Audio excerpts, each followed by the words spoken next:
मित्रांनो नमस्कार. आज आपण रोज वापरली जाणारी इंग्लिश वाक्य शिकणार आहोत एकदम सोप्या पद्धतीने. चला तर व्हिडिओला चालू करू. त्यापूर्वी तुम्ही चॅनेलला जर सबस्क्राइब केले नसेल तर प्लीज चॅनेलला सबस्क्राइब करा, म्हणजे माझे नवीन नवीन व्हिडिओ तुम्हाला पाहण्यास भेटतील.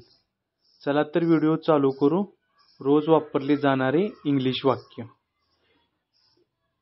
एखाद्या व्यक्तीला जर आपल्याला कायम संपर्कात राहायचं असेल तर आपण कसे बोलतो संपर्कात राहण्यासाठी? कीप इन टच म्हणजे काय? संपर्कात राहा. एखाद्या व्यक्तीला आपल्याला संपर्कात राहण्यासाठी आपण कसे इंग्लिशमध्ये बोलायचे? Keep in touch. माझ्या माघारी बोला, कीप इन टच म्हणजे संपर्कात राहा. माझ्या नजरेपासून दूर जा असे इंग्लिशमध्ये बोलायचे असेल तर कसे बोलायचे? गेट आउट माय साईट. गेट आउट माय साईट. माझ्या नजरेपासून दूर जा. मला खूप तहान लागले आहे. आपण बाहेरून थोंकून आलो तर आपण कसं म्हणतो? मला खूप तहान लागले. तर आपण इंग्लिशमध्ये शब्द काय आहे त्याला? I am so thirsty. I am so thirsty. मला खूप तहान लागली आहे. मला तुझे हसणे आठवते. मला तुझे हसणे आठवते.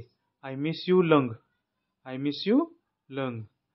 आपलं सर्व काम झालं आणि आपलं सर्व काम झाल्यानंतर आपण एखाद्या व्यक्तीला कसं सर्व काही ठीक आहे अशा पद्धतीने आपण इंग्लिशमध्ये बोलायचं असेल तर कसं बोलायचं?